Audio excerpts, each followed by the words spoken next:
siècles. Dans le merveilleux nom de Jésus-Christ. Amen. Applaudissez pour le Seigneur. Nous allons prendre nos Bibles.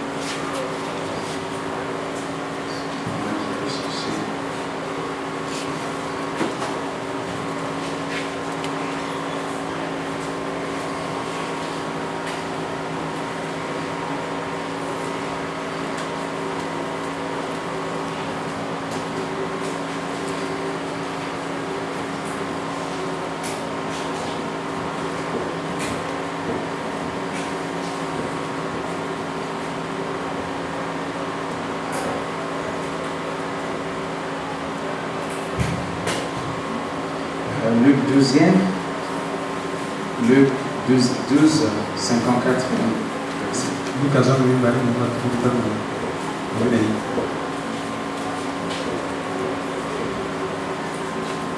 La Bible dit, il dit encore aux foules, quand vous voyez un nuage se lever à l'Occident,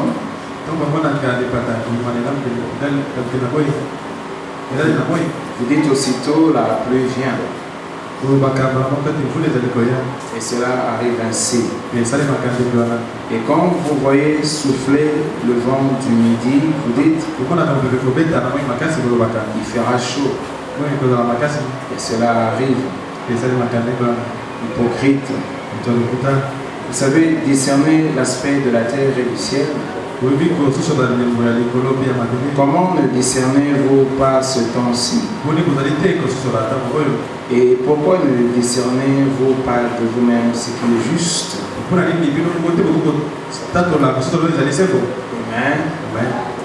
Que le Seigneur vous bénisse de lecture de sa parole.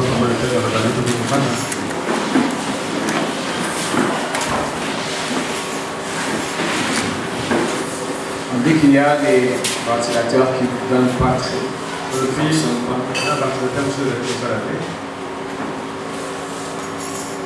J'espère que vous ne retiendrez pas longtemps comme le dimanche passé. J'ai appris par la suite que les gens suffoquaient de chaleur. Et c'est pas très bien. Et ce matin, on me dit que 5 plafonnier qui ne fonctionne pas.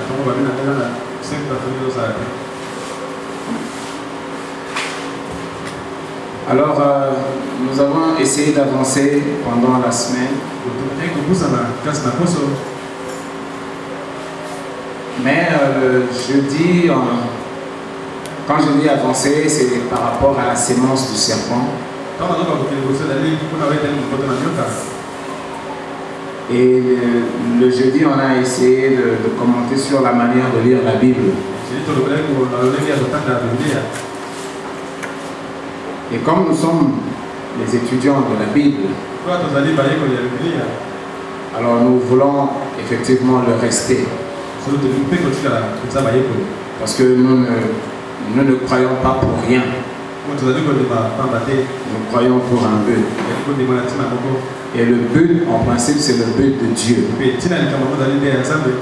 Et nous faisons simplement, en fait, nous subissons la volonté de Dieu. Alors, pour se conditionner selon ces exigences, nous sommes obligés de connaître sa pensée par rapport à selon ce qu'il annonce dans la Bible. Mais il est aussi vrai que quand on arrive à la Bible, selon ce qu'on a découvert, nous trouvons que la Bible est aussi un livre caché, un livre complètement scellé. Même si les gens se contentent de le lire comme un journal. Que ce soit les pasteurs, les théologiens, les chrétiens, l'Église, comme un journal. Ce qui fait que chacun comprend à sa façon. Mais nous avons compris que ça ne devait pas se lire comme un journal. Parce que la Bible n'est pas un journal. C'est un livre sacré. La Bible est un livre mystérieux. Le problème est que tout le monde ne comprendra pas forcément. Et le prophète le dit, que quand Dieu apporte sa révélation, c'est destiné à un peuple donné. Mais il se trouve que l'humanité dans son entièreté s'intéresse à la divinité. On s'intéresse à tout ce qui est mystérieux. Alors comme Dieu est aussi mystérieux, alors tout le monde vient à Dieu. Mais vous voyez ce qu'on vient de lire ici. Pourquoi le Seigneur Jésus-Christ devait traiter ces gens d'hypocrites? Vous voyez, quand Caïn a vu que le culte d'Abel était exaucé, si Caïn était juste, il allait simplement imiter le bien. Mais au lieu d'imiter le bien, il s'est irrité. Il était complètement fâché. Et il a pris des décisions. Les décisions de tuer. Il voulait se venger, il voulait faire le mal, il voulait frapper. Parce qu'au fond, les gens rejettent Dieu à partir de leur nature, à partir de leur fond. Ça n'empêche qu'ils soient créés par Dieu. Mais ils ont une nature qui ne se retrouve pas dans celle de Dieu. Je vous avais dit une fois, j'ai causé avec l'un d'entre vous qui s'étonnait que Dieu allait détruire des humains qu'il a créés lui-même. Il s'inquiétait pour sa famille. Il dit, mais je leur apporte la parole, ils ne réagissent pas. Moi je dis, oui, ils ne sont pas obligés de réagir. Toi tu leur apportes la parole. Ceux à qui la parole est prédestinée vont réagir. Et il me dit, mais si ils réagissent, moi je dis, ils vont aller en enfer. Et il était étonné, il dit, mais comment tu es allé en enfer? Vous voyez, quand on est complètement ignorant, on est très mal loti. Et c'est grave. Voilà pourquoi nous sommes vraiment des étudiants de la parole de Dieu. Et nous voulons rester comme tels. C'est-à-dire comprendre la vraie volonté de Dieu et nous efforcer à nous y conformer. Amen. Il a dit hypocrite. Ce sont des gens intelligents qui savent discerner le temps, la météorologie. Ils savent que demain il va pleuvoir. Ils savent qu'après demain il fera chaud. L'autre jour ça fera sec. Ils savent tout ça. Mais ils ont aussi l'intelligence de discerner ce qui est bien et ce qui est mal. Mais ils ont une nature qui refuse à ce qu'ils s'alignent dans ce qui est bien. C'est pourquoi il les taxe carrément d'hypocrite. Et ce n'est pas très bon comme taxe d'hypocrite. Donc, Caïn, tel qu'il a vu l'autre, il n'avait qu'à s'humilier, à reconnaître peut-être qu'il s'y est mal pris et essayer de copier le bien. Mais puisque le faux est en lui, il a préféré manifester le faux. Parce que Dieu l'a rejoint pour lui dire, fais attention. ces mauvaises idées-là, il ne faut pas les accomplir. Le péché est juste devant ta porte. Oh, mais il n'a pas écouté Dieu. Il a même osé lui répondre impoliment. Avec ses méthodes. Parce qu'être capable de frapper un homme jusqu'à ce qu'il meure, alors il faut être d'une drôle de nature. C'est pourquoi le prophète nous a dit, confirmons ce que la Bible dit, que Caïn ne pouvait en aucun cas être le fils d'Adam. Et si vous lisez vos Bibles, vous lisez peut-être pas très à fond, vous allez remarquer que la Bible exclut Caïn de la généalogie d'Adam. Il exclut carrément. Et quand la Bible arrive à lui donner un père, la Bible le trouve comme père Satan le diable. Il était le fils du mal. Le serpent ancien. Vous avez dit Adam et le serpent ancien. Le mystère est caché. Et c'est ce grand mystère que nous allons essayer de, n'est-ce pas, de décortiquer ensemble. Alors, je me disais qu'aujourd'hui, on va continuer à tourner autour de ce livre mystérieux. Parce que vous voyez, l'une des plus grandes révélations de ce temps-ci, c'est la sémence du serpent. L'une des plus grandes révélations. Et c'est la révélation qui fixe même le plan de la rédemption. Parce que c'est comme ce frère-là qui était. Il y a des gens que Dieu a créés, ils vont aller en enfer. Mais puisque Lucifer est créé, il va aller en enfer. Tous ces anges qui se sont rebellés là-bas dans l'éternité, ils vont aller en enfer. Or, en enfer, ne va pas que Lucifer, ne va pas que les démons qui se sont rebellés avec lui. Il y a aussi des humains. Maintenant, c'est là où nous ne voulons peut-être pas regarder. On ne veut pas regarder alors que cette réalité-là nous regarde. C'est comme aujourd'hui, personne ne pourra croire que si le Seigneur tarde à venir, nous allons nous retrouver tous ici des pourritures dans les cimetières.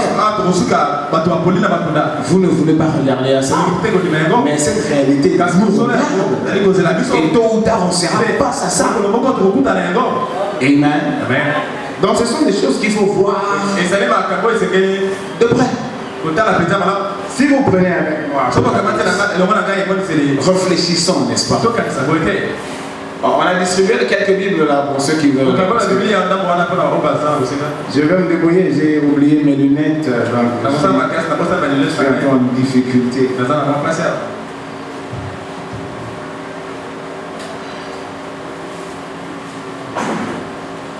Prenons donc, évidemment, ce que nous lisons ici.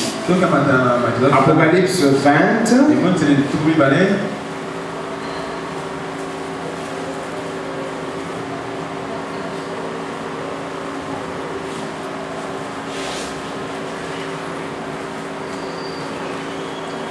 Je peux lire à partir de 7e, s'il vous plaît. Prenez vraiment ça, nous allons lire. La Bible dit, quand les 1000 ans seront accomplis, Satan sera relâché de sa prison. Et il sortira pour séduire les nations. Les nations veut dire les peuples. Et les peuples veut dire tous les habitants de la terre. Écoutez. Et il sortira pour séduire les nations. Les nations qui sont aux 4 coins de la terre. Gog et Magog, afin de les rassembler pour la guerre. Leur nombre est comme le sable de la mer. Et ils monteront sur la surface de la terre. Et ils montèrent, excusez-moi, et ils montèrent sur la surface de la terre. Et ils investirent le camp des saints et de la ville bien-aimée.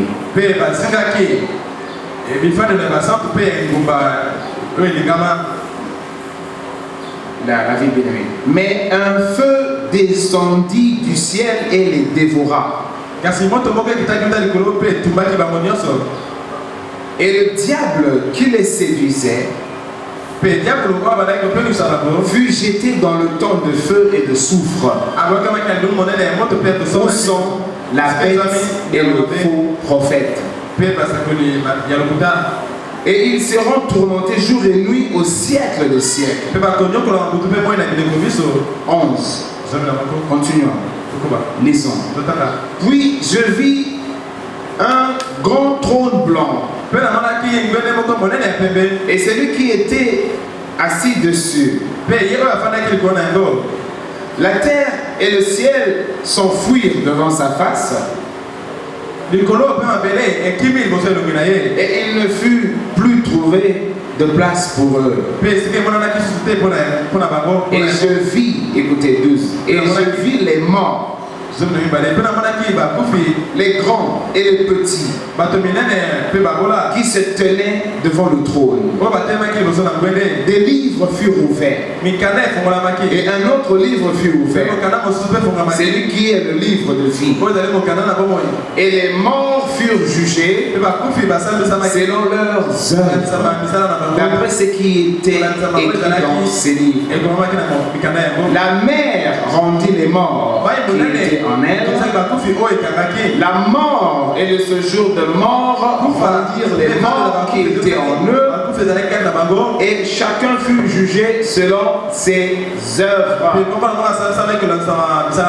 Chacun. Et la mort et le séjour des morts furent jetés dans le temps de feu.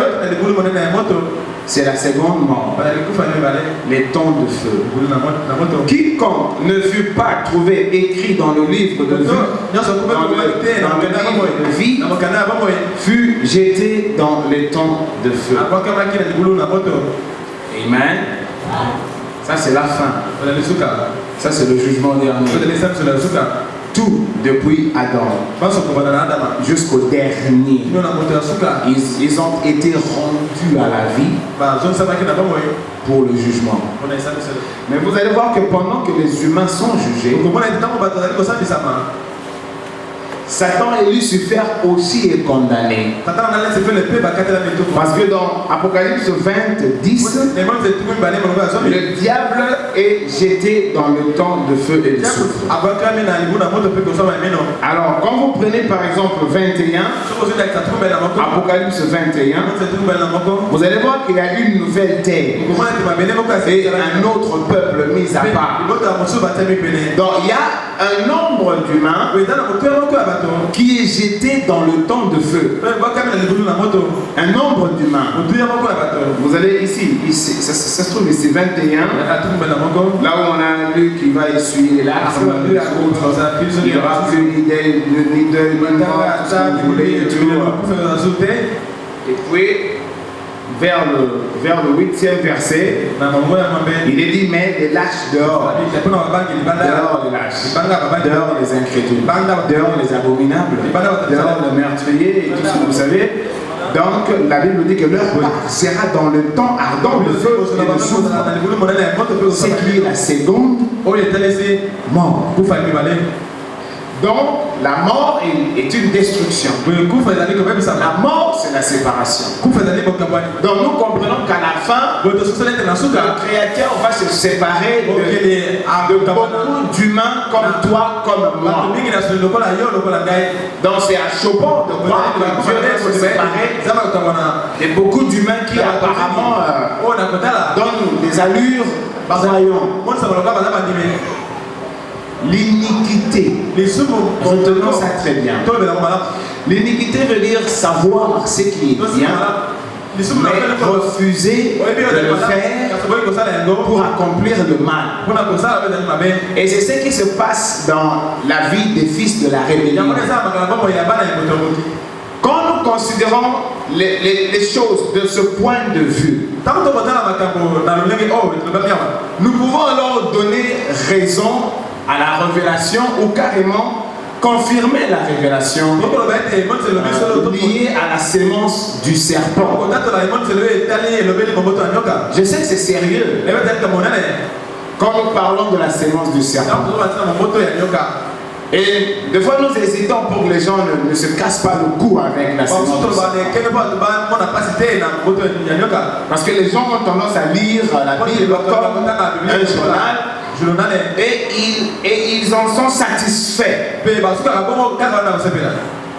Or, quand ils lisent la Bible comme un journal, ils ne sauront jamais saisir la pensée cachée de Dieu. Un livre caché, s'il vous plaît. Le message qui est contenu dans ce livre est caché. Il est caché par la forme énigmatique. De la manière dont Dieu parle par le prophète. Il est caché par les paraboles qui sont annoncées, les paraboles, disons les métaphores, qui sont les manières de parler de Dieu. Or, une parabole doit être expliquée. Quand on ne t'explique pas, tu ne sauras pas. Or, il est un point important dans la Bible ici qui nous dit que quand Dieu veut révéler sa parole, il envoie des prophètes. Selon Amos 3:7. Et que Dieu ne fait rien sur la terre sans les avoir d'abord révélés par ses serviteurs, les prophètes. Amen. En lisant ensemble, nous avons aussi compris quand on a comparé les promesses des grandes révélations et qu'il y a des grandes révélations qui ont été réservées, promises pour le temps de la fin. Cela veut dire que quand vous prenez Daniel 12, vous devez chercher un prophète à la fin du temps. Parce qu'on a dit à Daniel de sceller tout ce qui lui a été donné en parabole. De le sceller pour le temps de la fin. Amen. Et nous avons vu que quand Paul est venu, après Jésus-Christ, il a eu de grandes révélations. Mais ces révélations concernaient le temps de l'Église, quand l'Église a commencé. Parce que les grandes révélations qu'avait apportées Paul, c'était pour convaincre les Israélites de sortir du judaïsme. C'était la religion des Juifs basée sur le message ou les méthodes mosaïques. Or, tout ce que Moïse avait apporté par la loi, tout ce que Moïse avait apporté par les principes,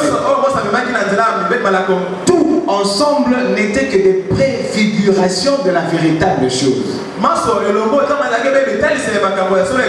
Et allez-y comprendre que cette véritable chose, de cette grande religion qui a duré des millénaires en Israël, des siècles en Israël, devait se résumer dans la vie d'un individu.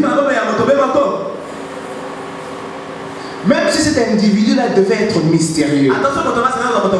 Parce que quand les Juifs regardaient Jésus-Christ, ils le trouvaient effectivement mystérieux. Mais quand ils prenaient Jésus-Christ, ils ne savaient pas le retrouver dans les Écritures. D'abord, le prophète dit, il est né drôlement, il est né comme un bâtard. Parce que tout le monde a finalement su que Joseph ne l'avait pas encore épousé, mais Marie était déjà grosse. Le prophète dit, on considérait Jésus comme un enfant illégitime, conçu hors mariage. En plus, quand ils vont dans la Bible, quand le message de sa venue est donné, l'ange, le message prophétique dit on l'appellera Emmanuel. Parce que Dieu sera au milieu de son peuple. Pas un homme, Dieu. Au milieu de son peuple. Mais voici que celui-ci, quand il vient, l'ange va dans la chambre. Vous allez peut-être penser qu'il a modifié la Bible. Il ne l'a pas modifié. Non, non. Il a seulement glorifié cela. C'est que l'ange dit ici que vous l'appellerez Jésus. Ça confirme Ésaïe 9. Simplement. Parce que quand Dieu vient parmi nous, Emmanuel, quand finalement la promesse s'accomplit, il a un rôle à jouer. Et c'est le rôle du sauveur. C'est pourquoi l'ange a dit à Marie, vous l'appellerez Jésus. Amen. Parce que Emmanuel voulant dire Dieu parmi nous. Mais quand il est parmi nous, il vient faire quoi? Il vient sauver. C'est pourquoi l'ange a dit à Marie, il n'a pas pris toute la peine d'aller au temple pour dire au sacrificateur, non, ne soyez pas chopés. Vous avez appris, il est écrit Emmanuel. Mais bon, nous l'avons donné le nom de Jésus. Hein? Il n'a pas dit ça. Il a dit à Marie, ça suffit. Il s'en est allé. Et Marie a appelé Emmanuel Jésus. Quand il vient conformément aux Écritures. Mais Dieu fait qu'il aille grandir disons à Nazareth. Depuis cette tendre enfance, il est à Nazareth. On l'appelait d'ailleurs le Nazaréen. Il était Jésus de Nazareth. Aucune trace de Bethléem. Et quand les pasteurs, les prédicateurs regardaient Jésus, c'était un blasphème tout fait.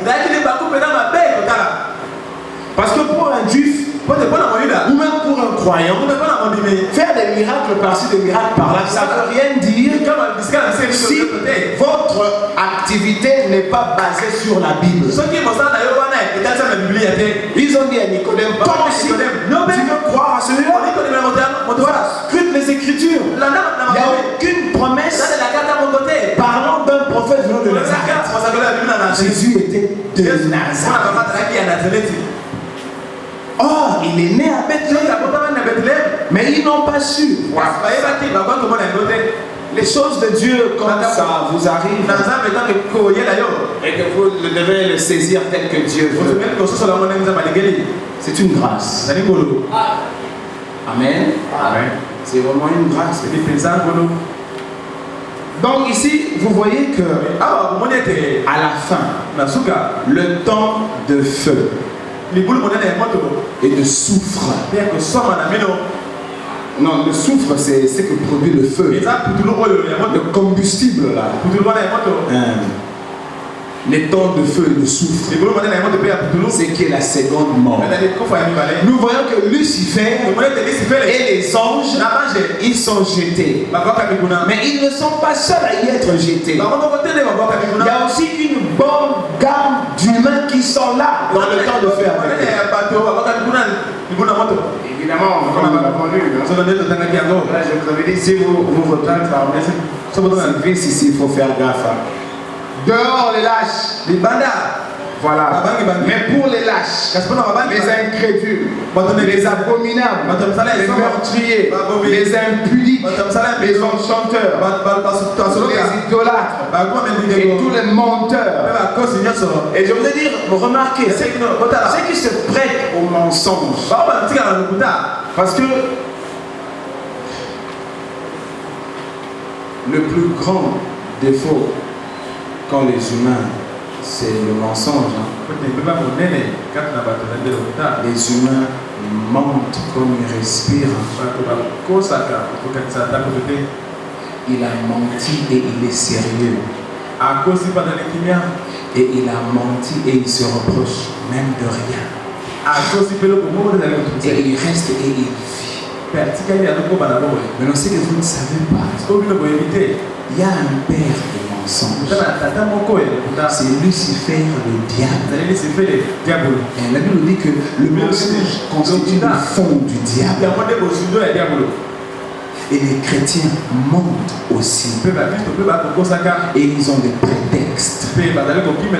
Si vous êtes étudiant de la parole et que vous lisez vraiment la parole de Dieu, pour ce qui est de la malédiction qui pèse sur le mal, l'une des choses que Dieu ne supporte pas, c'est le mensonge. Vous allez voir même jusqu'à la fin. C'est la dernière page de la Bible. Le dernier chapitre de la Bible. Quand Dieu revient encore au jugement, il cite les vices des humains. Des fois, il fait des irrégularités. Des fois, il peut laisser ceci, il peut laisser cela. Mais il ne laisse jamais le menteur. Quand il cite la mauvaise nature qui sort, il peut laisser même l'impudicité, il peut laisser peut-être le faux, mais il n'a jamais laissé le mensonge. Si vous pouvez prendre le temps à la maison et voir, c'est ça. Ici, 21e chapitre. Il parle de menteur et il termine quand il a tout cité. Et tous les menteurs. Vous allez à 22. Non, même pas d'ailleurs 22. Prenons 27e. Dans Apocalypse 21, on vient de lire 8e. Même 27e. La Bible dit là. Il n'entrera chez elle dans la belle ville de Dieu, la ville sainte. Il n'entrera chez elle rien de souillé, ni personne qui se livre à l'abomination et au mensonge. Quand vous descendez 22, Apocalypse 22. Apocalypse 22. Quand vous descendez plus bas, 13. Je suis l'alpha et l'oméga, le premier et le dernier, le commencement et la fin. Heureux ceux qui lavent leur robe. Laver sa robe. Laver. Lisons parce que je dois être concentré là. Heureux ceux qui lavent leur robe afin d'avoir droit à l'arbre de vie et d'entrer dans les portes de la ville. Oh, vous voyez ici l'arbre de la connaissance du bien et du mal n'existe plus. Il est déjà dans le temps de feu. Vous ne verrez, vous voyez pas que ça nous ramène au commencement. L'arbre de vie qui était au jardin. Maintenant ici il n'y a plus de l'arbre, l'autre arbre n'est plus là. Où est-il? Lucifer, dans le temps de feu. C'est fini ici. Voilà. Heureux ceux qui lavent leur robe afin d'avoir droit à l'arbre et d'entrer par les portes de la ville. Écoutez, dehors, j'ai jamais compris pourquoi. C'est le Seigneur qui parle. Dehors, les chiens. Dehors les enchanteurs, dehors les impudiques, dehors les meurtriers, dehors les idolâtres et quiconque aime et pratique le mensonge. Pour ne citer qu'ici, ici dans l'Apocalypse, quand vous allez dans les épices de Paul, quand il parle des vices et irrégularités humaines, le mensonge est toujours mentionné. Nous devons faire très attention et observer ces choses. Donc, quand nous voulons voir ce matin, parce qu'après tout, bon, évidemment, c'est plus pour ceux qui viennent les jours de la semaine, quoi. Parce qu'il y a d'autres qui ne viennent que le dimanche. Bon, on nous dit que c'est parce que les gens sont tellement occupés que ça se passe comme ça. On ne prendra jamais une église qui soit un modèle. Ah non, mais partout c'est comme ça. Non? Là où il y a le réveil, dans le cœur des enfants de Dieu, chaque moment du culte est sacré. Et la Bible dit, vous ne devez pas abandonner votre assemblée pour une raison ou une autre. Parce que ceux qui viennent au courant de la semaine, vous pensez vraiment qu'ils n'ont pas d'autres problèmes? Vous pensez qu'eux, ils n'ont pas d'autres tracasseries que vous? Le dimanche n'est pas un jour spécial. Vous devez vous efforcer parce que le prophète dit, quand un travail vous empêche et que toutes vos semaines sont consacrées à la mort, parce que la vie humaine est une vie de mort selon la Bible et même selon la réalité. Vous ne posséderez jamais rien, à commencer par vous-même, parce que d'où vous venez, vous ne savez même pas où vous allez, ce qui vous attend, vous ignorez cela totalement. Donc vous êtes un nul au possible. Si seulement on peut apprendre à être humble et de considérer les faits, les choses et se positionner. Amen. Oh, nous devons faire très attention. Donc je disais que ceux qui viennent, ceux qui se donnent la peine de venir pendant la semaine, on est suffisamment entré dans l'Éden. Il est vrai qu'il y a des petits détails pour fixer un peu. Fixer. Mais bon, on pourra toujours le faire avec le temps. Mais nous voulons aider ceux qui ne peuvent comprendre le sens du message divin. Il ne faut pas lire la Bible comme un journal. Vous allez vous casser les dents. C'est pourquoi nous vous avons dégagé une autre révélation de l'enfer qui en principe ne peut pas être éternel.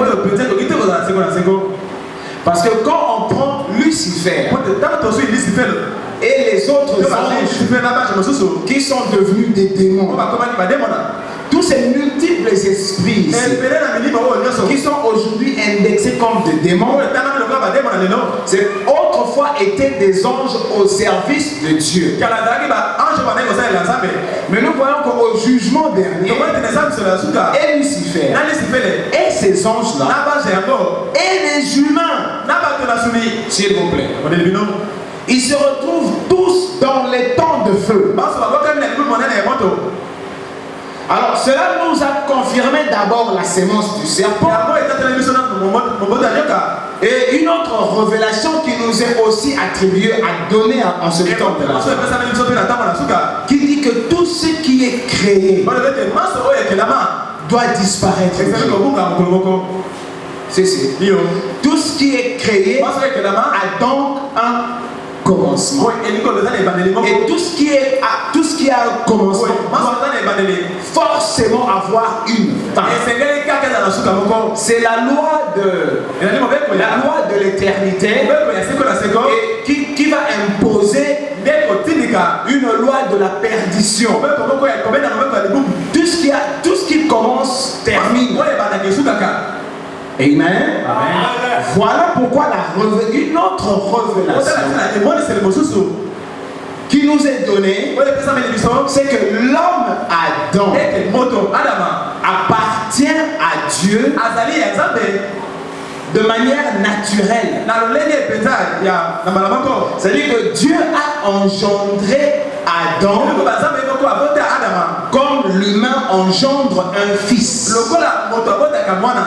Donc Adam exposé là, c'est 100% Dieu lui-même. Ne regardez pas Adam dans sa chair, parce que la chair lui a été donnée comme temple, comme édifice pour dominer son domaine. Mais avant le corps, Adam existait dans Dieu. Il a été engendré par Dieu.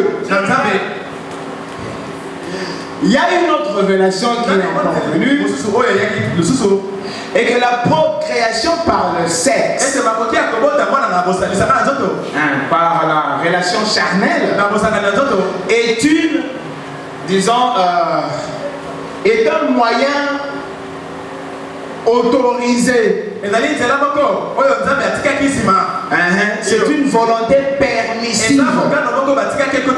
Mais en réalité, selon le prophète, Dieu manifeste ses enfants par une naissance divine. Le prophète dit, Adam est une partie sortie de Dieu. Adam est un attribut de Dieu. Adam est venu de Dieu. Le prophète dit, si tel n'est pas le cas, alors Adam ne peut en aucun cas subsister éternellement. Parce qu'il y a un seul être qui est éternel. C'est Dieu. Amen. Amen. Voilà pourquoi les fils et les filles de Dieu partagent la nature de Dieu. Quand le Saint-Esprit vient à toi et il te scelle par le baptême, il descend dans l'âme et ravive la vie de Dieu qui a toujours été en toi depuis d'où tu viens. Amen. Ce qui fait que Jésus-Christ était sorti du Père et en son temps devait retourner au Père. Toi aussi tu es sorti de lui. Amen. Et tu retournes finalement à Amen. Oh, il faut comprendre ces choses. Sinon, vous allez pratiquer de la religion. Comme Caïn. Vous n'aurez pas la révélation qu'il faut asperger le sang. Parce qu'il y a une rupture de relation. Et la rupture avait imposé sa sentence. C'était la mort. Vous ne pouvez plus accéder à Dieu sans un témoignage de la mort. C'est pourquoi même ce matin, quand nous invoquons notre victime expiatoire, nous invoquons la victime en son temps de mort exposé à la croix de Golgotha. Amen. Quand nous invoquons le nom de Jésus, c'est le nom de notre victime expiatoire. Le nom de Jésus-Christ, c'est le sang que vous jetez devant Dieu afin qu'il voie votre adoration. Amen. C'est pourquoi Abel, par révélation, il a su qu'il fallait le sang. Et les jeudis, on a vu ça. Quand votre culte est exaucé, oh, quand Dieu vient, il vous brise. Ça crée beaucoup de choses drôles. Il y a beaucoup de drôleries qui suivent. Et souvent, ça gêne l'entourage. Quand le Saint-Esprit vient, il vous ramène l'habit de fête. Il vous ramène à votre vérité. Parce que vous êtes finalement né. Il vous ramène votre conflit commence. L'entourage ne supportera pas ça. Parce qu'il y a des choses que vous faisiez avant que vous ne saurez plus par nature. C'est quand on dit comment vous venez à Christ. Et que vos petites mauvaises choses ne vous quittent pas. C'est pas bon. Ne soyez vraiment pas dans la présence de Dieu. Parce que vous serez jugé sévèrement. Et votre déception sera si grande que vous en souffrirez. Amen. C'est pourquoi nous voulons nous observer. Parce que le jugement commence où? N'est-ce pas ici? Quand la parole de Dieu vient, il nous ramène la culture céleste. Il dit que non, au ciel, c'est pas comme ça. Au ciel, on se lève pas comme ça. Au ciel, on se lâche pas comme ça.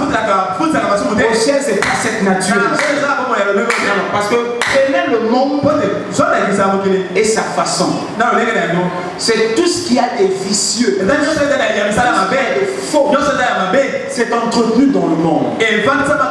Personne n'a confiance à qui que ce soit. Parce que les humains sont convaincus que le bien n'existe pas. Personne n'a confiance. Et chacun a une occasion donnée, profite toujours pour frapper le prochain. Et tout ça pour des gains sordides. Des trucs banals. L'humain est prêt à tout faire. Et même à tuer pour des gains sordides. Vous savez comment ça se passe? Il n'y a rien de bon dans le monde. Un monde de méchants. D'ailleurs, les Kinois ont trouvé l'expression, comment ils appellent ça? C'est-à-dire que le plus fort se sauve. Parce que nous sommes tous des méchants. Bon, comment si vous montez vers Dieu? Comment pouvez-vous harmoniser avec cet état de choses ici? À commencer par la grande communauté humaine, c'est-à-dire le monde des politiques, si vous voulez, et vous descendez jusqu'à la petite famille. Même dans la famille, il y a des dissensions. Même dans la famille, il y a la méchanceté. Donc ça ne tient pas. Quoi. Mais quand finalement vous devez renaître, parce que nous naissons dans la famille par la chair. Or, nous devons renaître. Quand nous naissons de nouveau, nous naissons aussi par le sang. Il y a un sang charnel, il y a un autre sang de Dieu ici. Nous naissons d'abord par papa et maman, comme la Bible le dit, par la volonté du sang et de la chair. Mais il nous faut absolument naître de nouveau.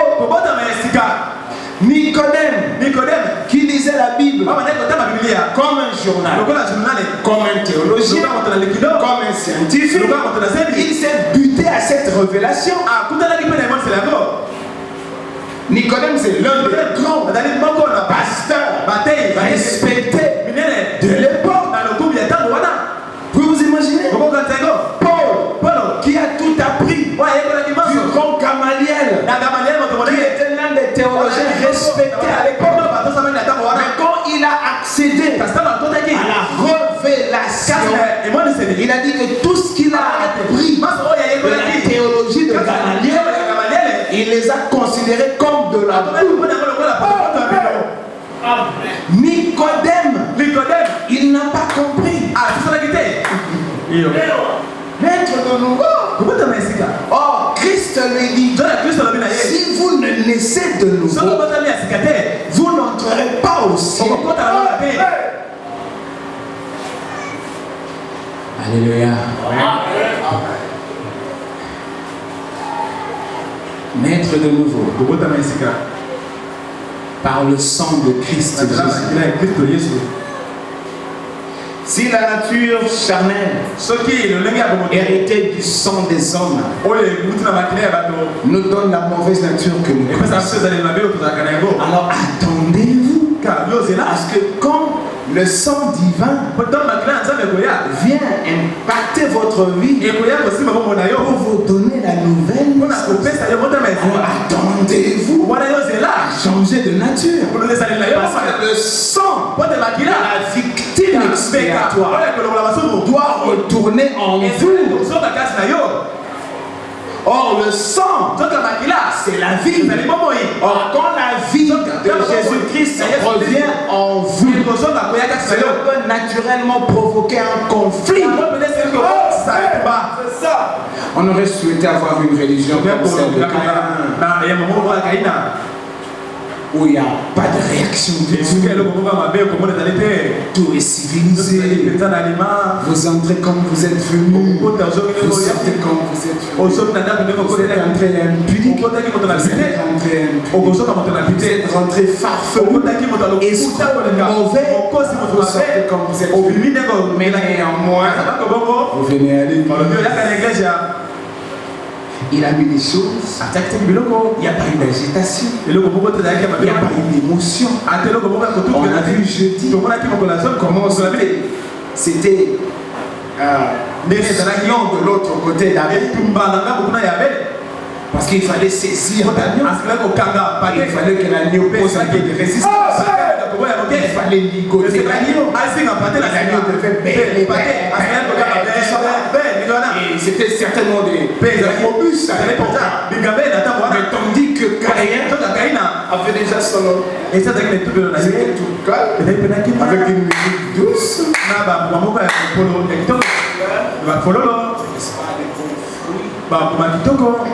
Il était même tout calme. Mais là-bas, en fait, dit, quand tu regardes, ils sont comme un journal. Dieu. Il dit quand il a même pris la pierre, il avait d'abord fixé la pierre. Pour lui donner une possibilité tranchante pour saisir le coup. Et la bête qui courait sur l'autel, il fallait qu'il maîtrise la bête. Il fallait qu'il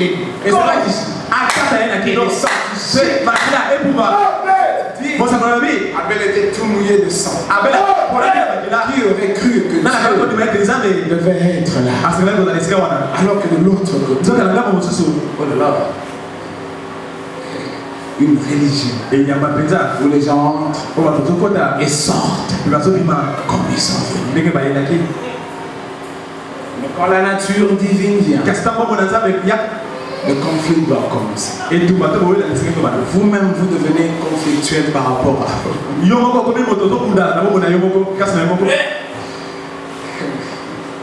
oh, vous devez commencer à lutter. Moi, là, nous sommes des fierros, nous sommes des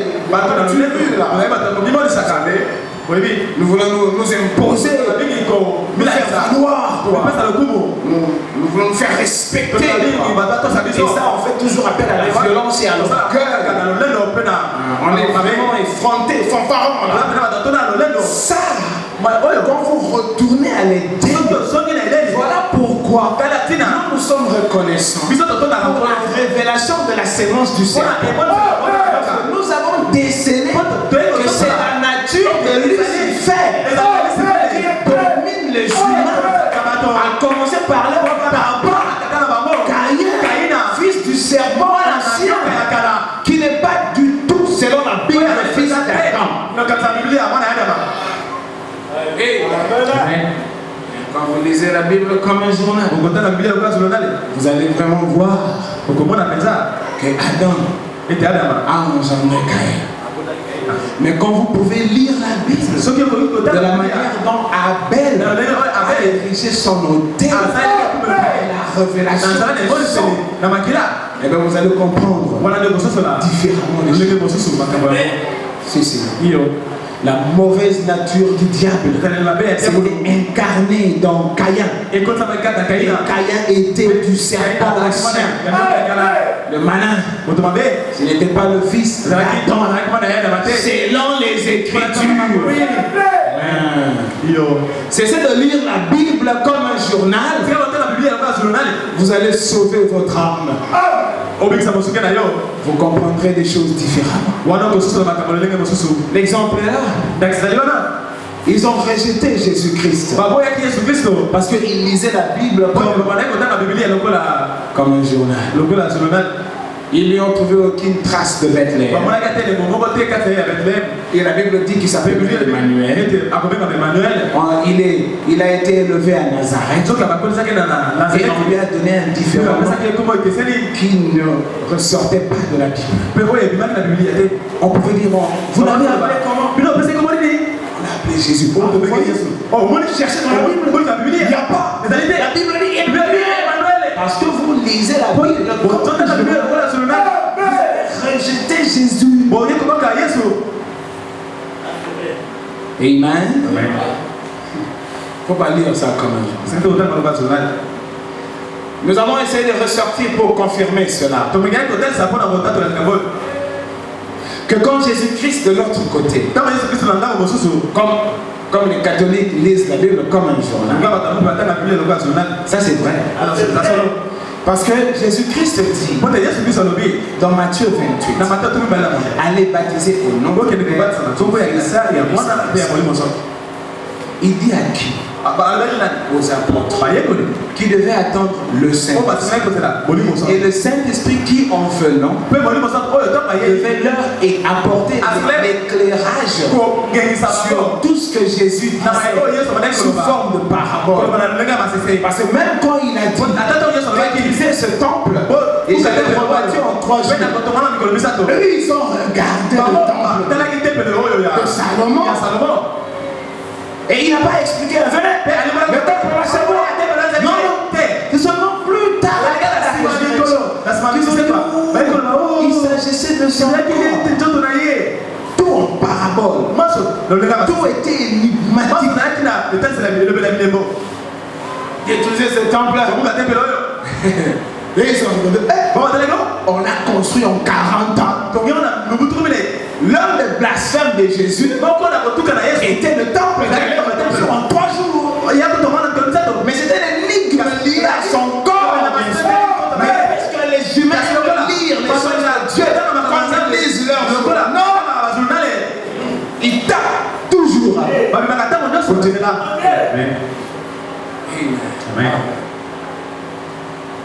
Les apôtres. Pierre avec la clé. Si on peut seulement dégager cette réalité et appeler tous les responsables catholiques qui se mettent là, on met la parole de Dieu entre nous. Qu'est-ce qui fait que, puisqu'ils ont même le culot de dire que Pierre, c'est lui le premier pape.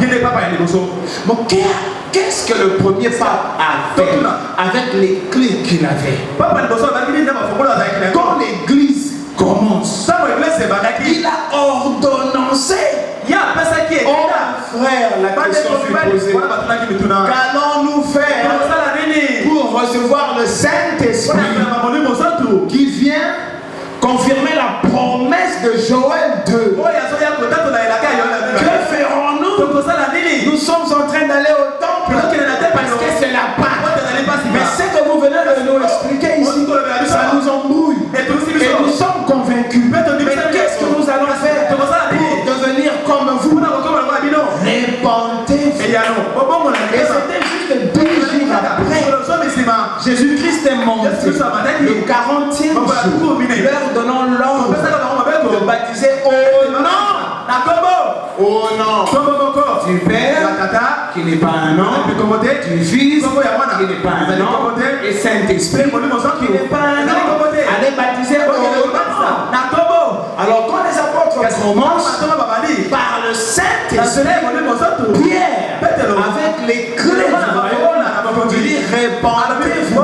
C'est ça la porte qu'il est en train de faire. Et soyez baptisés au nom de Jésus.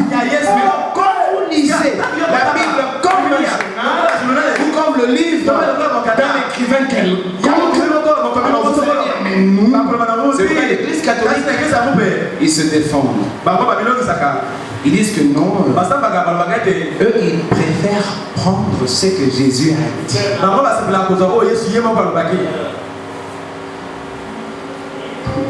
Mais qu'est-ce que Jésus est? S'il vous plaît, lire la Bible comme un journal. Vous taperez à côté. Personne dans la Bible n'a été baptisé par les titres. Personne. Pourquoi les apôtres, pendant le temps de leur vie, quand ils baptisaient selon Actes 2, 3, dans le nom de Jésus. Dans le nom de Jésus. Pourquoi?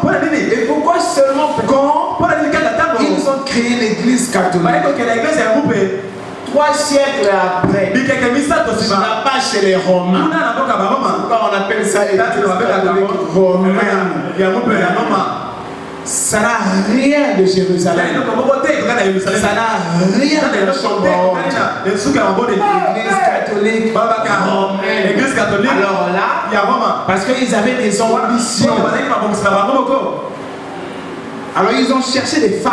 Ils ont trouvé ici. Père, Fils, alors ils ont créé plusieurs dieux.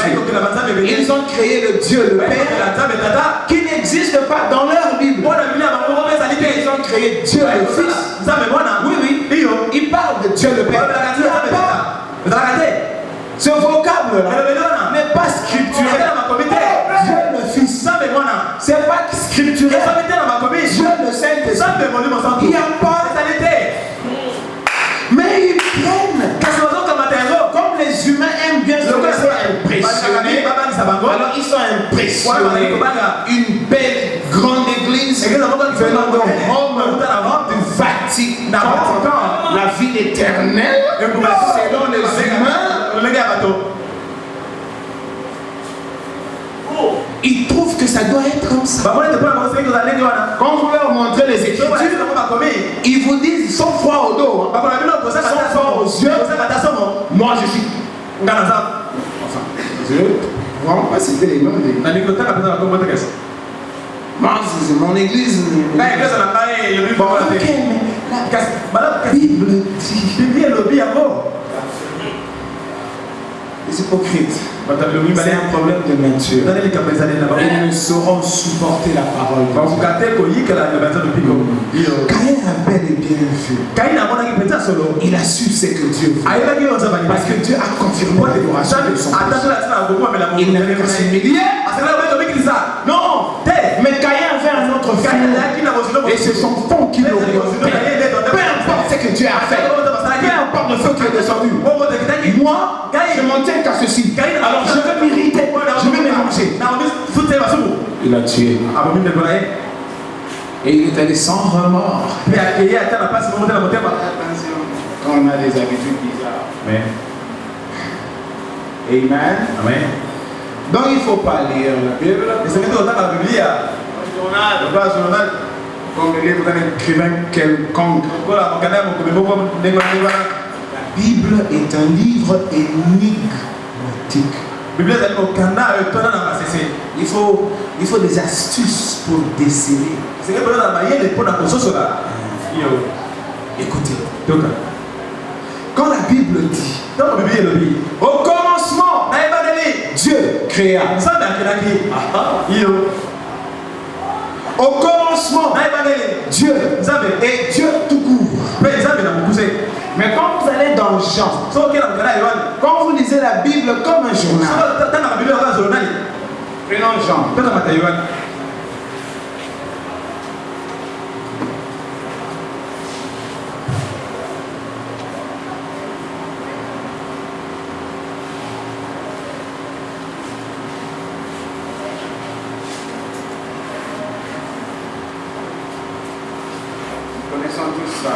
Et je voudrais seulement ressortir les éléments. Parce que c'est vrai que la sémence du serpent, il faut être prédestiné pour prendre un. Parce que William Branham avait du mal à convaincre. Quand vous arrivez ici, dans Jean 1, au commencement, oh, était la parole. Et la parole était avec Dieu. Et la parole était Dieu. De manière crue. Cette phrase est contradictoire. Ou même pas. Ça ressort deux éléments. Il y a l'élément parole et l'élément Dieu. Parce que la Bible dit au commencement était la parole, virgule. Et la parole était avec Dieu. Ça fait une deuxième personne. Et la parole était Dieu. Ça ramène un peu une confusion. Parce que déjà ici, vous avez deux dieux. Or, tous les dieux ici sont en majuscule. Or, il ne peut pas avoir deux dieux en majuscule. Continuons. Maintenant, toutes choses ont été faites par elle. Quand la Bible dit elle, ça veut dire la parole. Ok. La parole. Et rien de ce qui a été fait n'a été fait sans elle. La parole, non? Si vous prenez cette réalité, cet énoncé, cette déclaration, si vous voulez le prendre de manière littérale, vous avez déjà deux dieux. Ou alors vous avez deux êtres mystérieux. Il y a la parole, il y a Dieu. De manière littérale, au commencement était la parole. Et la parole était avec. Être avec, ça veut dire être en compagnie de. Donc ça fait deux. Et puis vous allez voir que tous les dieux sont en D majuscule. Ça ne devait pas être. Parce que quand on parle de Dieu, même quand vous allez ailleurs là, où il y a plusieurs dieux, le Dieu supérieur est mis d'un grand D. Les restes, ce sont des petits D. Continuons, non? Je voudrais faire voir, il ne faut pas lire la Bible comme un journal. S'il vous plaît. Elle était au commencement avec. Mais remarquez, toutes choses ont été faites par elle. Rien de ce qui a été fait sans elle. Amen. En elle était la vie. Et la vie était la lumière des hommes. Si on peut descendre pour gagner du temps. Ou même pas. Prenons notre temps. Je ne vous retiens pas, je sais qu'il fait chaud. La lumière, lui dans les ténèbres. Et les ténèbres ne l'ont point reçu. Amen. Il y eut un homme envoyé de Dieu. Et son nom était Jean. Écoutez, Jean vint pour servir de témoin, pour rendre témoignage à la lumière. Ça veut dire la parole. Afin que tous crussent par lui. Non, Jean n'était pas la lumière. Non, mais Jean parut pour rendre témoignage à la parole, à la lumière. Écoutez, cette lumière était la véritable lumière. Moi j'aime bien ça. Parce que les sorciers ils tirent une lumière. Chacun de nous tire une lumière. Parce que vous savez que nous sommes dans les trois dimensions. Le temps et la lumière.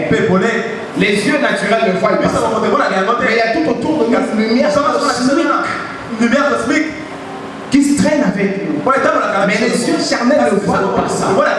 Les magiciens traînent une lumière. Les sorciers traînent une lumière. Maïkali là-bas traîne une lumière. Oh, moi j'aime la précision. Cette lumière était la véritable lumière.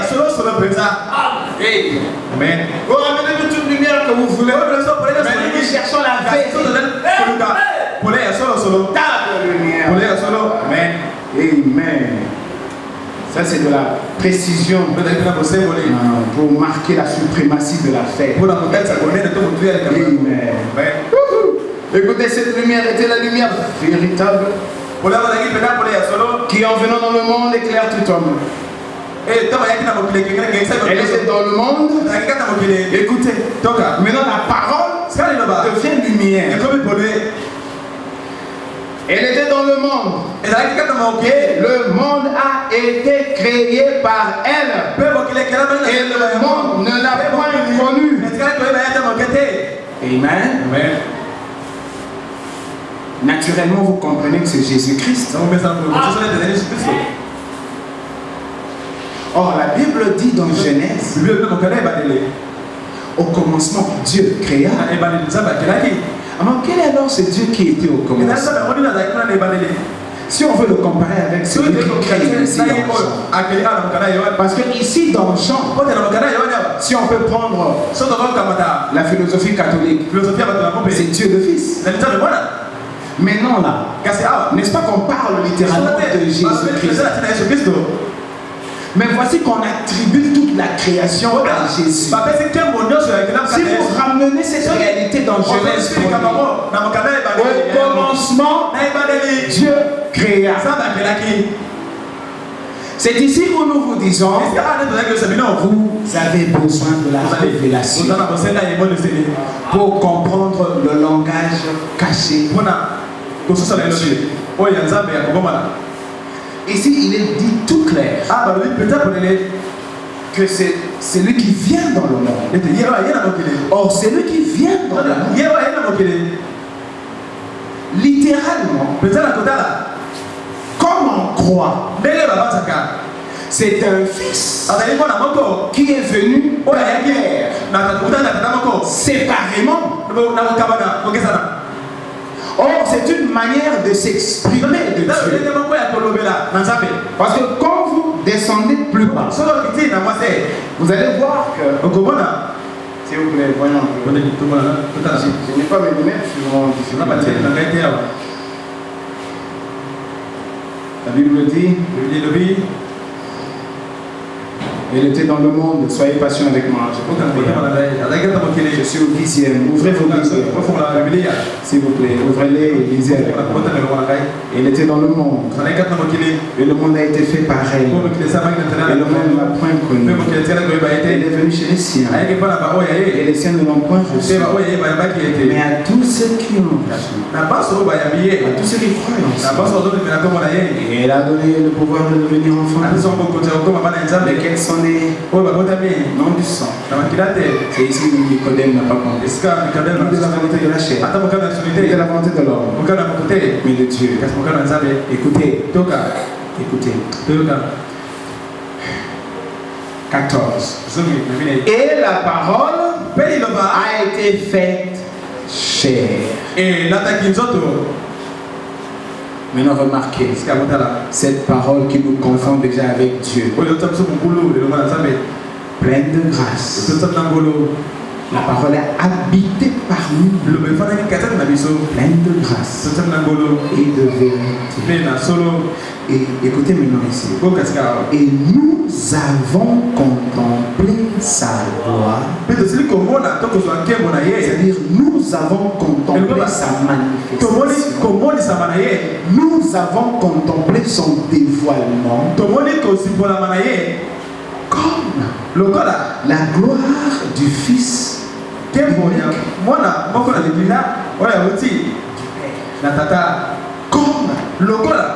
Comme ne tient pas de la réalité, c'est une comparaison.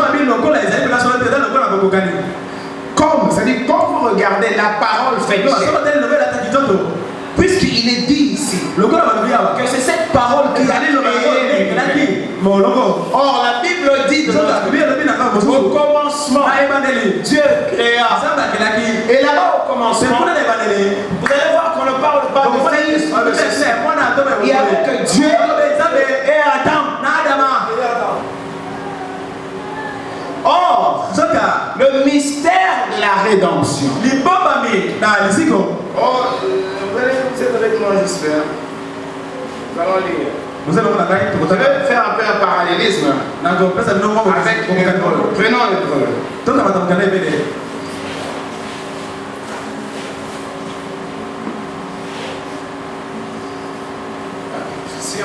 Il y a une torche quelque part qu'on amène pour renforcer. Merci. Est-ce que je ne peux pas passer?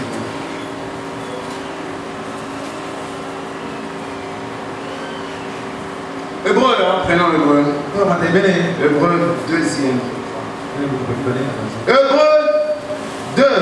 Hébreu 2.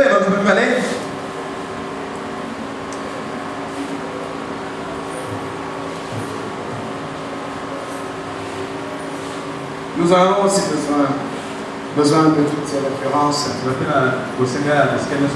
Parce que nous sommes tous des évangélistes. Et nous sommes tous des enseignants. Quelque part là dans ta maison, tu as besoin de ces références. La Bible dit ainsi donc. Je suis au 14e verset. Chapitre 2, 14e verset.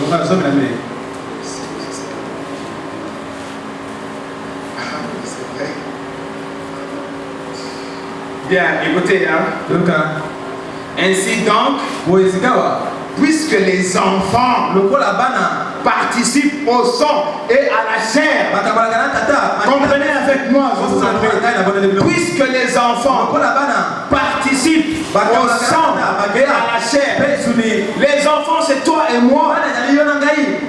Quand participons-nous à la chair et au sang, ou participons-nous à la chair et au sang? C'est ici dans ce monde. Et comment sommes-nous arrivés ici? D'où est-ce que nous venons? Pour que le mystérieux, non, l'homme mystérieux, cet homme mystérieux, Jésus-Christ, qui est venu de l'éternité. Je vous avais dit ici, c'est le Jésus. Comment Jésus-Christ? Oh, excusez-moi. On dit que je dévie souvent. Comment Jésus-Christ peut-il être littéralement l'enfant de Marie?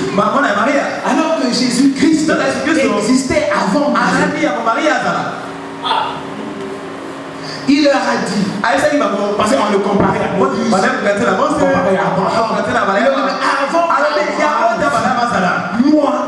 je suis Nazareth. Or, celui qui a parlé à Moïse dans le désert, quand il a donné son être à Moïse, il n'a pas dit leur, c'est lui qui suit. Je suis celui qui suit. Et Jésus osa porter ce manteau. Et pour que le catholique confirme la paternité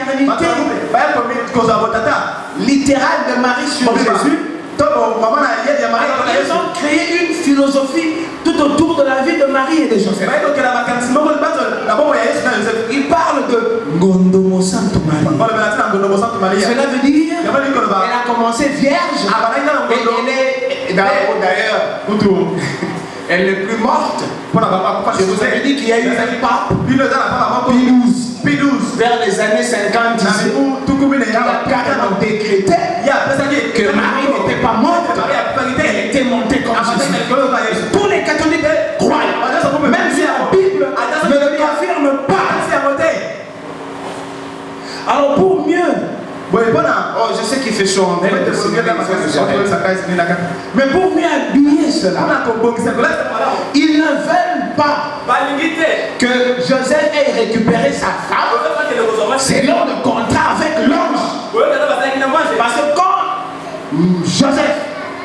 Joseph voulait rompre avec Marie, à cause de cette chose, parce que quelle est cette magie quand même? Tu es grand le Saint-Esprit. L'ange est venu. Qu'a-t-il dit? Ne crains pas, c'est ta femme. Mais sauf qu'il y a une affaire là. Il doit naître d'elle un enfant. Tu récupéreras ta femme. Et la Bible parle des frères de Jésus. Sauf les catholiques ne veulent pas.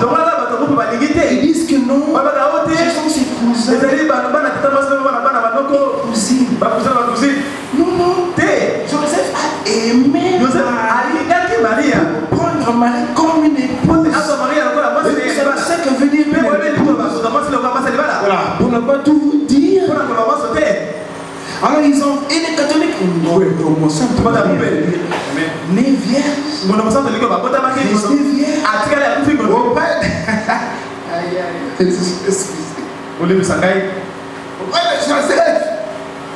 Qui a fait de Joseph un eunuque?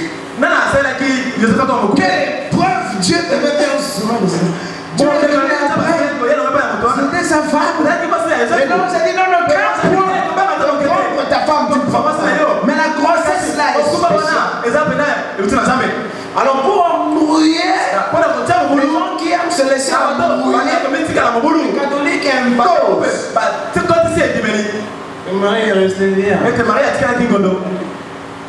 Si. Ils le disent en français, l'immaculée conception.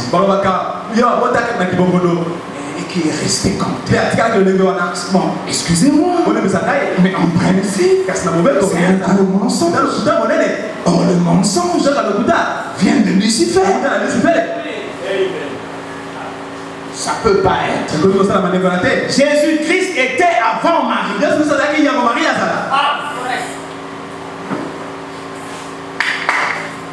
Je disais, n'est-ce pas? Hébreu, hein, c'est Hébreu 2, 14e. Ainsi donc, puisque les enfants participent au sang et à la chair, il y a également participé lui-même. Quand on parle des enfants qui nous retournons au commencement, nous voyons Adam. Adam n'était pas un prototype. Un élément qu'on a avancé comme ça tout seul, non? Adam était parmi les milliers de ceux qui étaient sortis de Dieu pour constituer la famille divine. Mais Adam a été manifesté le premier. Nous étions tous là-bas comme fils et filles, engendrés comme les attributs de Dieu. Mais le programme était que on devait d'abord commencer par le premier Adam, qui était physique, qui était charnel, qui était du sang, qui était de la chair. Or, le sang et la chair ne peuvent pas hériter de l'éternité. C'est pourquoi il a dit à Nicodème, pour retourner à l'éternité, vous devez quitter la naissance de papa et de maman, naître de nouveau. Amen. Les adorateurs que Dieu cherche, c'est ceux qui l'adorent en esprit et en vérité. Naître de l'esprit, naître mystérieusement en Jésus. En fait, c'est naître de nouveau, veut dire renaître. Mais nous renaissons parce que nous retrouvons une réalité. Non, naître, c'est retourner à la réalité. Alors ne restez pas de papa et de maman. Ne restez pas du sang. Ne restez pas tel que vous étiez avant de rencontrer Christ. Vous devez aspirer à ce qui est parfait. Travaillez votre âme. Amen. Puisque les enfants ont participé au sang, il est venu lui-même. Lui qui? C'est lui qui a engendré Adam.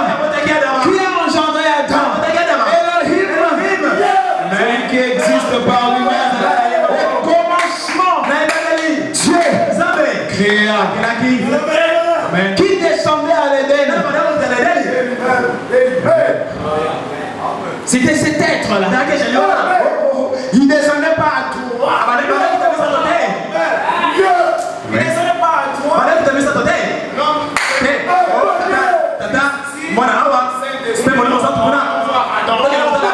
Il était seul. Et quand il allait chercher dans les terres, il était seul. C'est peut-être pour cela que les catholiques vous voient Dieu parce qu'ils savent. Le prophète dit non. Il n'y a pas trois dieux. Ça peut pas. Il y a 3 fonctions d'un Dieu. C'est pourquoi ici dans Jean, on vous trouble. Au commencement était la parole. Et la parole était mais on vous fait voir que ce n'est pas Dieu qui crée. On vous dit que tout ce qui existe n'existe pas. C'est comme ça quoi. Quand vous lisez comme un journal, vous ne saurez pas. Puisque les enfants, vous savez que Adam, avant qu'il ne devienne chair, Adam existe esprit comme Dieu. Oh, Adam a existé. On l'a engendré. Tel c'est lui qui l'a engendré.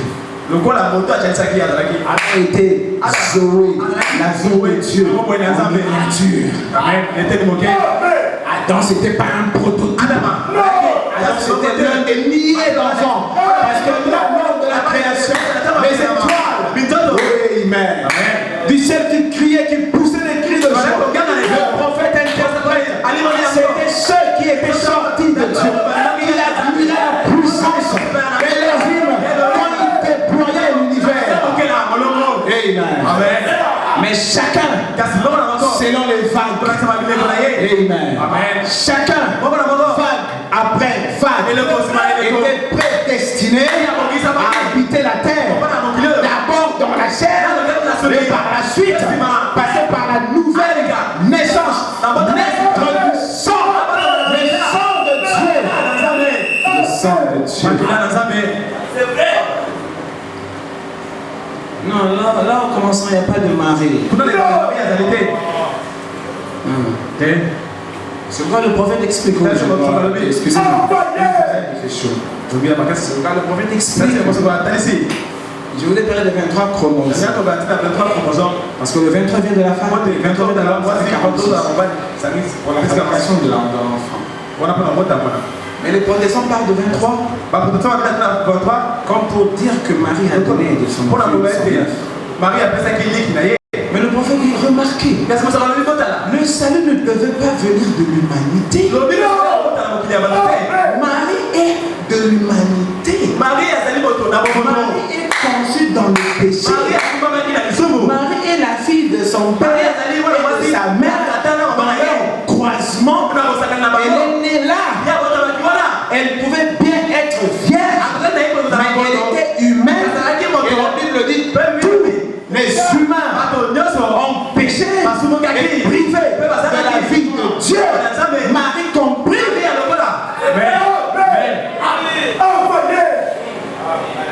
C'est pourquoi les apôtres dans la Bible, ils n'ont pas minimisé Marie. Mais il n'y a pas de lien de Marie dans la rédemption. Il n'apparaît pas. Dieu dit, je ne partagerai ma gloire avec personne. Quand vous prenez le temps en élevant une maman, parce qu'il semblerait que c'est la maman qui va influencer l'enfant. Vous croyez qu'il est chez vous, quelque part là, en Chine? Vous lisez la Bible comme un journal. C'est là le problème. Et le prophète explique, ça ne pouvait pas. C'est ici le mystère de la sémence de la femme. Puisque Lucifer est entré par la femme à confirmer sa sémence, à hybrider la race humaine. Caïn est venu et tous les fils de la rébellion qui jusqu'aujourd'hui, à l'instar de Caïn, résistent à la parole de Dieu, comme Satan avait déposé sa sémence là-bas à l'Éden.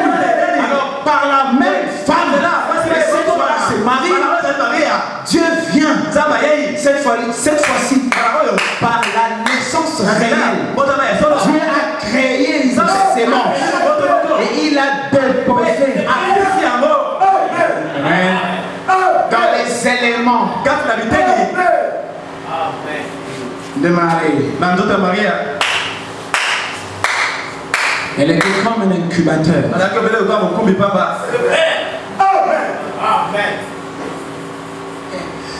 Bon, excusez-moi parce que c'est probant. Les catholiques, ils prennent vraiment littéralement Marie comme la mère de Jésus. Dieu comme le père de Jésus. Alors finalement, Marie est devenue une déesse. On l'appelle la reine de l'univers. La reine de l'univers. Parce qu'il y a un roi. Donc si Marie est la reine de Dieu. Donc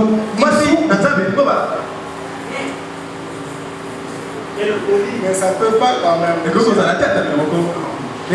Donc si Marie est la reine, parce que Dieu est le roi, est-ce que vous ne décelez pas le paganisme? Vous ne décelez pas la magie? Vous ne discernez pas la sorcellerie?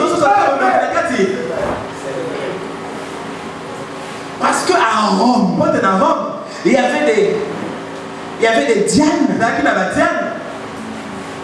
Si, à Rome, il y avait des déesses multiples qui intervenaient là-bas. Il y avait aussi de Dieu. Ça, c'est une autre histoire. Mais décelez le faux. Le prophète dit non. Le salut devait venir du ciel. Alors, puisque heureux, 14, puisque les enfants, c'est-à-dire Adam et Ève, par rapport à papa Dieu, créés par la parole proclamée. La première alliance, c'était la création par la parole proclamée.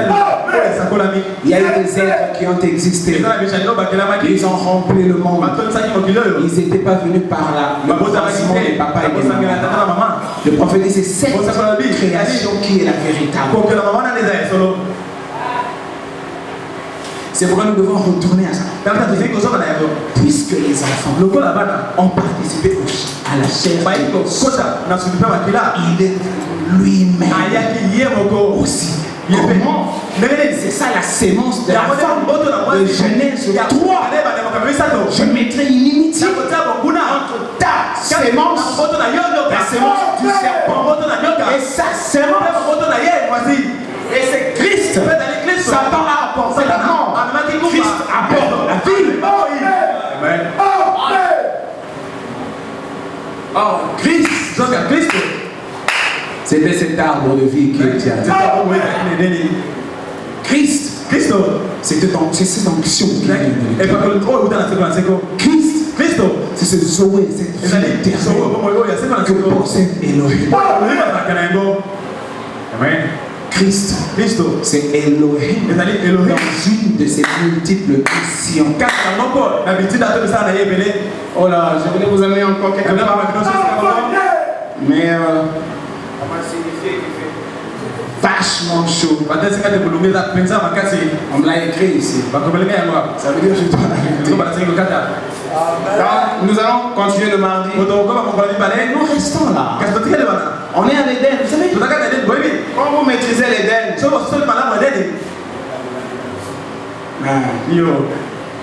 vous possédez la rédemption.